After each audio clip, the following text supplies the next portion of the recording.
সেখানে তোমাদের আদমের মতো আদম আসে।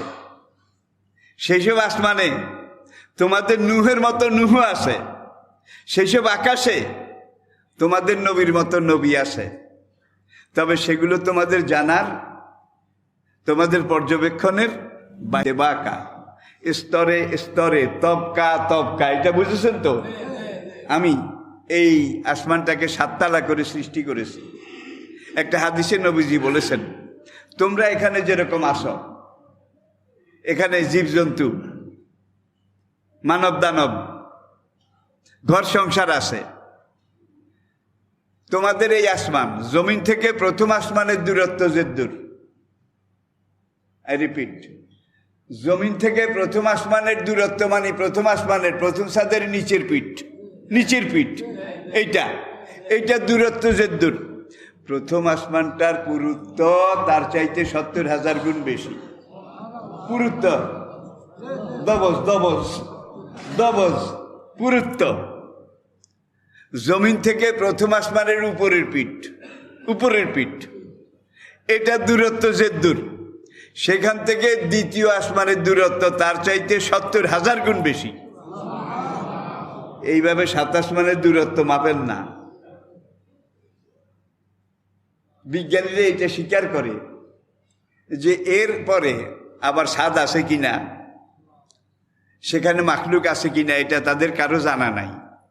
কিন্তু হাদিসে নবীজি বলেছেন, সেখানে তোমাদের আদমের মতো আদম আসে। সেই সব আসমানে তোমাদের নূহের মতো নূহ আসে। সেই সব আকাশে তোমাদের নবীর মতো নবী আসে। তবে সেগুলো তোমাদের জানার, তোমাদের পর্যবেক্ষণের বাইরে, অনেক দূরে। তাহলে সেখানেও দেখা যায় কিছু আছে। এই যে 7টা আসমান আপনি পার হবেন, আমি বলেছি জমিন থেকে সপ্তম আসমান, শেষ ছাদ উপরের, এইটার নিচের পিঠের দূরত্ব যে দূর, সেখান থেকে সিদরাতুল মুনতাহার দূরত্ব তার চাইতে 70,000 গুণ বেশি। খাইছে সিদরাতুল মুনতাহা, যেখানে গিয়ে জিবরাইল সারেন্ডার করেছে, জি ইয়া রাসূলুল্লাহ, মাই তো আর সেক্তা নেই, হুজুর আমার হ্যান্ডম শেষ। হ্যান্ডম বুঝেন তো, আমি আর এর উপরে যেতে পারবো না। নবী তখন বললেন, ভাই জিবরাইল, কোথায়? কাবাগরের বাবে উম্মেহানি গেট, সেখান থেকে আমাকে নিয়ে এসেছ। বাইতুল মাকদাস পেরিয়ে, 7 আসমান পেরিয়ে, আলমে নাসুত মালাকুত পেরিয়ে, সিদরাতুল মুনতাহা এখানে এসে তুমি বলো যে আমি আর যাইতে পারবো না, তাইলে আমার কি হবে? এখন জিবরাইল বললেন, আমার প্লেনও আর আমার উড়োজাহাজও এখান থেকে আর উপরের দিকে যেতে পারবে না। তাইলে পাইলটও সারেন্ডার করেছে। আর যেই বোরাক, যেই বিমান, এটার গতি ছিল কমপক্ষে 1,86,000 মাইল সেকেন্ডে। এখনকার জঙ্গি বিমান ঘন্টায় নয় 500 মাইল যায় ঘন্টায়, আর বোরাকের গতি ছিল সেকেন্ডে 1,86,000 মাইল। কেমন লাগে? তখন জিবরাইল বললেন, এখান থেকে উপরের দিকের জগৎটা আমার ধরা ছোঁয়ার বাইরে। আমি যে লহে মাহফুজ থেকে ওহী আনি, এই পর্যন্ত এসে উকি মারি। আল্লাহ লহে মাহফুজের পর্দাটা সরাই দেন। আমি এখান থেকে লহে মাহফুজ দেখে আল্লাহ যে দূর থেকে যে দূর নাজিল করতে বলে আপনার কাছে, আমি জিবরাইল সেখান থেকে সে দূর সেই কয়টা আয়াত আপনার কাছে পৌঁছাই দিই লহে মাহফুজ থেকে। এখন নবী একটু অপ্রস্তুত হয়ে গেলেন। পাইলটও যাবে না, বিমানও যাবে না। আমার গন্তব্য কোথায়? আমাকে কোথায় যাওয়া লাগবে? তখন জিবরাইল বললেন, যে অনন্ত বিশ্ব চরাচরের মালিক রাব্বুল আলামিন, তিনি আপনাকে দাওয়াত করেছেন। আসরা বিআবদিহি লাইলাম মিনাল মসজিদুল হারাম ইলা মসজিদুল আকসা, এই হলো সফর শুরু। তাহলে দেখা যায় মহান মালিক তার সবচেয়ে প্রিয় বন্ধুকে তার বাড়িতে দাওয়াত দিয়েছেন, ইনভাইট করেছেন। এখন সেই মহান মালিক প্লেনও পাঠিয়েছেন, প্লেনের পাইলটও পাঠিয়েছেন। ওই পর্যন্ত যাওয়ার পরে এইবার নবী বলেন, কদ্দুর আসা হয়েছে, আর কদ্দুর বাকি আছে। জিবরাইল ছোট্ট করে বললেন, মোট রাস্তার 70,000 ভাগের 1 ভাগ আসছি, বাকি 69,000 ভাগ সামনে। খাইছে রে খাইছে। এখন জিবরাইল তার রকেট নিয়ে, হুজুর আমি যাই, আসসালামু আলাইকুম। জিবরাইল চলে গেছে, বোরাকও চলে গেছে। হুজুর বলেন, আমার শরীরটা একটু সমসম করে উঠছে, পশমগুলা লোমকূপে শিহরণ জেগেছে, আমার একটু ভয় ভয় লাগে। তখন দেখি যে আমার দুনিয়ার সবচেয়ে বড় আপনজন আবু বকর এসে আমাকে সালাম দিলেন। কোথায়? সিদরাতুল মুনতাহা। কিরে আবু বকর এখানে কেমনে এলো? আবু বকরকে দেখে আমার ভিতরে যে একটা ভয়ভীতি অবস্থা, এটা কেটে গেল। ইয়া রাসূলুল্লাহ, আমি আপনাকে রিসিভ করতে এসেছি, চলেন। সামনের দিকে যাচ্ছেন, আরেকটা বাহনে উঠবেন, রফ রফ রফ রফ রফ রফে উঠে, এইটা আল্লাহ পাকের আরশে আজিম, সেখানে গিয়ে ল্যান্ড করলো, অবতরণ করলো। একদল ফেরেশতা সামরিক পোশাকে একেবারে সজ্জিত হয়ে নবীকে গার্ড অব অনার দিচ্ছেন। রাজকীয় নিয়ম, রাজকীয় মেহমান এসেছে। এখন সেখানে মেহমানকে, you are the honourable royal guest, he is the royal guest, he is the honour royal guest অমুক, he is royal highness, he is royal excellency, welcome him. আমরা তাকে ওয়েলকাম জানাই। এরকম আসে না নাই? বঙ্গভবনের গেট দিয়ে, গণভবনের গেট দিয়ে ঢুকার আগে গেইটে একদল চৌকস সামরিক বাহিনী, তারা এখানে গার্ড অফ অনার দিয়ে তারপরে মেহমানকে প্রেসিডেন্টের কাছে নিয়ে যায়, প্রধানমন্ত্রীর কাছে নিয়ে যায়। ঠিক কিনা বলেন? হুজুর বলে, এখানে যখন আমি রফরফ থেকে নামবো, আমার গা আবার একটু সমসম করে উঠলো। ওখান থেকে আবু বকরে উঠেই দিছে, খেয়াল আছে তো? আপনি এটাতে উঠেন, যান। এখানে এসে এখন নবী আবার কোনো বর্ণনায় সে আবু বকরের জায়গায়, হুজুর যখন হেঁটে সামনের দিকে যাচ্ছেন রফরফে আরোহণ করার জন্যে, তখন হযরত বেলালের কাঠের খড়ম, স্যান্ডেল, সট্টর সট্টর সট্টর সট্টর হুজুর হাঁটে। এখন দেখে যে বেলালের খড়মের আওয়াজ শোনা যায়। যেই বেলাল দিনে 5 বার কাঠের খড়ম পাই দিয়ে সট্টর সট্টর করে মসজিদে নববীতে আসতেন, আজান দিতেন, মুয়াজ্জিনি করতেন, আবার এই কাঠের খড়ম পাই দিয়ে যাইতেন। এই কাঠের বেলালের খড়মের আওয়াজটা নবীজির খুব পরিচিত। এখন যখন বেলালের খড়মের আওয়াজ পাইছে হুজুরে, এখানে তো আবার বেলাল, ওখানে আবু বকর, এখানে বেলাল। বলে যে আমি আবার একটু স্বাভাবিক হইলাম, ভয়টায় আশঙ্কাইটা কেটে গেল। এইবার আমি আল্লাহ পাকের খোদাই সিংহাসন, আল্লাহ পাকের আরশের মুখামুখি হলাম। আরশের মুখামুখি হওয়ার পরে এইবার আরশের মালিক, ফেরেশতারা আমাকে গার্ড অফ অনার দিয়ে বলল, আত্তাহিয়াতু লিল্লাহি ওয়াস সালাওয়াতু ওয়াত তাইয়্যিবাত, he is the honourable royal guest, he is royal excellency, he is royal highness, we welcome him. এইবার বাড়ির মালিক চিনতেন তো? যখন মেহমান করে সামনাসামনি গিয়ে উপনীত হলেন, ফেরেশতারা গার্ড অফ অনার দিয়ে ফেললো, আত্তাহিয়াতু লিল্লাহি।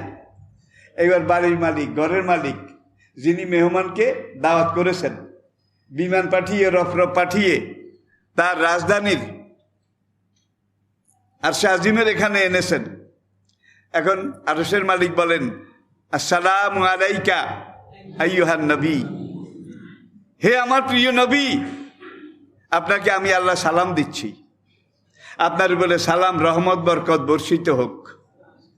নবী জবাবে বললেন, আসসালামু আলাইনা ওয়া আলা আমি। আজকে যারা আমার উম্মত আছে, কিয়ামত পর্যন্ত আমার উম্মত যারা আসবে, সবার পক্ষ থেকে বললাম, ওয়া আলাইকা সালাম ইয়া রাব্বি। আমি আপনার সালামের জবাব দিলাম, কিয়ামত পর্যন্ত সর্বশেষ উম্মত, তাদের পক্ষ থেকে আপনাকে সালাম দিলাম। তাইলে সেখানে গিয়েও তো নবী উম্মতকে ভুলেন নাই নাকি? মেরাজ থেকে ফিরে এসে মসজিদে নববীতে যখন কথা হচ্ছিল মেরাজ সম্পর্কীয়, নবী ধারাবাহিক বর্ণনা, আমি এইভাবে গেছি, এইভাবে আসছি। আসসালামু আলাইকা আইয়ুহান নবী। আল্লাহ এই সালাম দেওয়ার পরে এইবার বলেন যে কাম কাম, ওয়েলকাম ওয়েলকাম, আসেন আসেন। হুজুর এগিয়ে গেলেন, যেতে যেতে একেবারে আরশের কাছে গেলেন। দানা ফাতাদাল্লা ফাকানা কাবা কাউসাইনে, ও আপনি একেবারে আরশের সাথে গিয়ে লাগলেন। আরশের মালিক বললেন, আরো কাছে বন্ধু, আরো কাছে আসেন, আরো কাছে আসেন। হুজুর আরো কাছে গেলেন, আরো কাছে গেলেন, একবার আরশের সাথে লেগে গেলেন। এইবার আরশের মালিক বলে, আপনি আরশের উপরে উঠেন। সুবহানাল্লাহ আসতে কইবেন নাকি বাড়ির যাই কইবেন? সবাই পড়েন সুবহানাল্লাহ। হুজুর সাইয়্যিদুল আম্বিয়া, সাইয়্যিদুল মুরসালিন, যত কিছু যা ছিলেন, হুজুর তো মানুষ ছিলেন নাকি? হুজুর তো মানুষ ছিলেন। ওমা ইয়ান্তিকু আনিল হাওয়া ইন হুয়া ইল্লা ওয়াহিয়ুই কুল ইন্নামা আনা বাশারুম মিসলুকুম। হে নবী, দুনিয়ার মানুষদেরকে বলে দেন, আমি তোমাদের মতো একজন মানুষ, এর বাইরে কিছু না। ইউহা, তোমাদের কাছে ওহি আসে না, কিন্তু আমার কাছে ওহি আসে, এই বেশকমের দূর, কিন্তু আমি তোমাদের মতো মানুষ। এখন ভাই একদল তরিকতের নামে কয় নবী কি মাটির তৈরি নাকি নূরের তৈরি, এইটা লইয়া মাথা ফাটাফাটি ভাই, কিলাকিলি। একদল কয় মাটির তৈরি, আরেক দল কয় না মাটি রইলে এটা প্রেস্টিজ ইস্যু, নবী নূরের তৈরি। আচ্ছা, কবরের 3 প্রশ্নের মধ্যে বোধহয় কথা এইটা আসে। ফেরেশতারা জিজ্ঞাসা করবে, তোমার নবী মাটির তৈরি না নূরের তৈরি? হাসরের মাঠে যে কড়ায় গন্ডায় চুল চেরা হিসাব হবে, সেখানে বোধহয় আল্লাহ জিজ্ঞাসা করবে যে আমার হাবিব তোমার নবী মাটির তৈরি না নূরের তৈরি? কি হাসরের মাঠে বোধহয় হিসাবের মধ্যে জিজ্ঞেস করবে? এটা কোনো জিজ্ঞাসার ব্যাপারই না, ঠিক কিনা বলেন?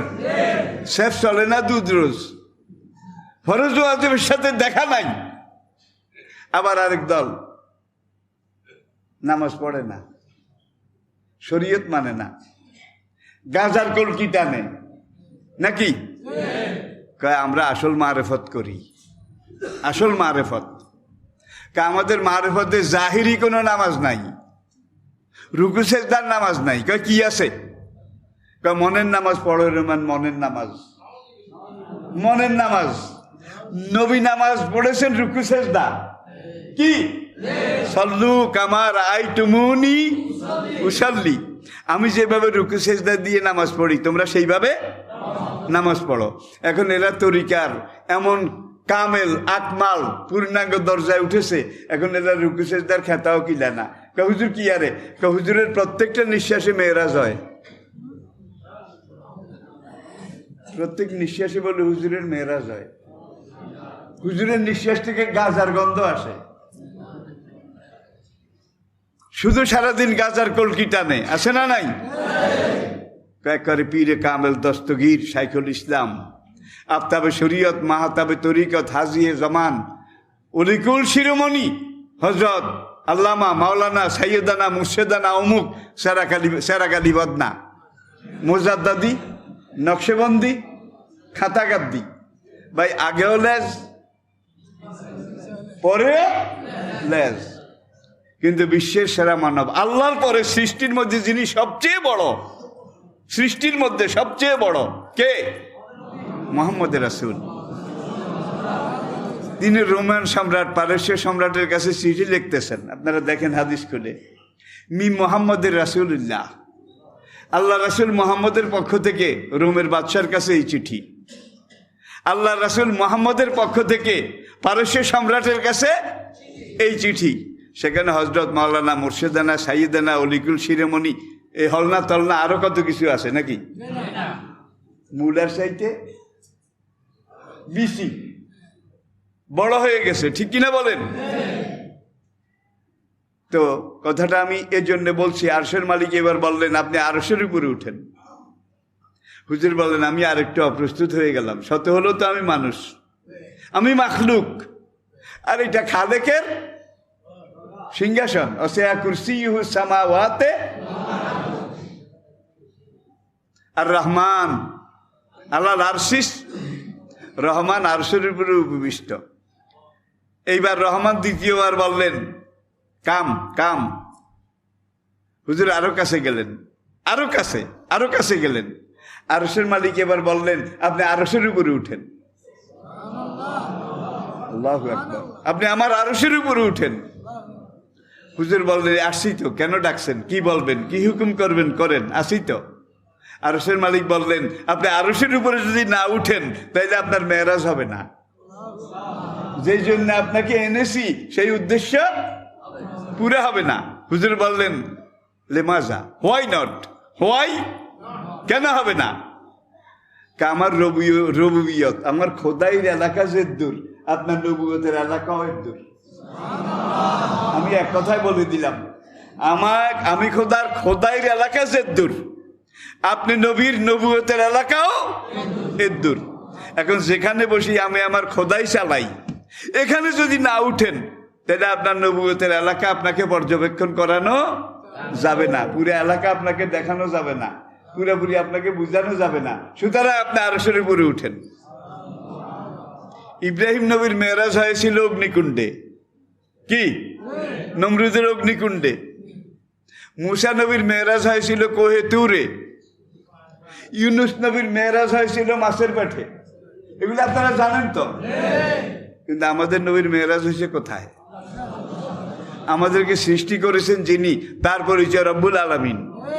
আর আমাদের নবী যেই নবী, তার পরিচয় রহমতুল লিল আলামিন। আর আমাদেরকে যেই কোরআন আল্লাহ দিয়েছেন সেই কোরআনের নাম আল্লাহ রেখেছেন ইনহুয়া ইল্লা যিকরুল লিল রব্বুল আলামিন, রহমতুল লিল আলামিন, যিকরুল লিল আলামিন। তিনটাই ন্যাশনাল নাকি ইন্টারন্যাশনাল? ন্যাশনাল নাকি ইন্টারন্যাশনাল? আসুন ইনশাআল্লাহ আগামী জুমায় এই মেরাজের সামনের অংশ। এখন হুজুরে জিজ্ঞাসা করলেন তোমার খড়মের আওয়াজ পাইছি, এত এত এত এত দূরত্ব পেরিয়ে আমি যখন সিদরাতুল মুনতাহায় গেলাম দেখি যে তুমি চট্টর চট্টর করি। আসলে ওই আবু বকর এক ফেরেশতা, আবু বকরের শুরুতে আল্লাহ নবীকে রিসিভ করার জন্য সেখানে পাঠিয়েছেন। আর বেলালের খড়মের আওয়াজ এইটাও এক ফেরেশতা, যাকে আল্লাহ বেলালের শুরুতে নবীর ভিতরে একটু অস্বস্তি এটাকে দূর করার জন্যে। এখন নবী বললেন আমার আগে তুমি সিদরাতুল মুনতাহায় গেলা কেমনে? আমি সেখানে নেমে যখন একটু ডরাইছি তখন তোমার খড়মের আওয়াজ পাইছি। তুমি এমন কি আমল করো, এমন কি আমল করো বেলাল, যে আমলের দ্বারা আমার আগে তুমি সিদরাতুল মুনতাহা চলে গেছো? বেলাল বলেন ইয়া রাসূলুল্লাহ, অন্য 10 জন সাহাবা যেসব আমল করে ইসলামের উপরে আমিও তাই করি, বেশি কিছু করি না। তবে একটা ব্যতিক্রম আছে, 2টা কাজ আমি বোধহয় বেশি করি। সেটা হলো পেশাব পায়খানা করার পরে পানি ব্যবহারের আগে আমি ডিলাকুলুপ ব্যবহার করি, নাম্বার 1। নাম্বার 2, আমি 24 ঘন্টা ওযুর সাথে থাকি, অজু গেলে আবার নতুন অজু করে নেই, ঘুমাবার আগে অজুর সাথে ঘুমাই। দেখছেন কারবার? আমি সবসময় অজুর সাথে থাকি, অজুর সাথে ঘুমাই, অজু গেলে আবার সঙ্গে সঙ্গে নতুন অজু করে নেই। তখন নবী বললেন এই 2টার কারণে আল্লাহ তোমাকে এই বুজুর্গি, এই বৈশিষ্ট্য দান করেছেন। পড়ি আলহামদুলিল্লাহ।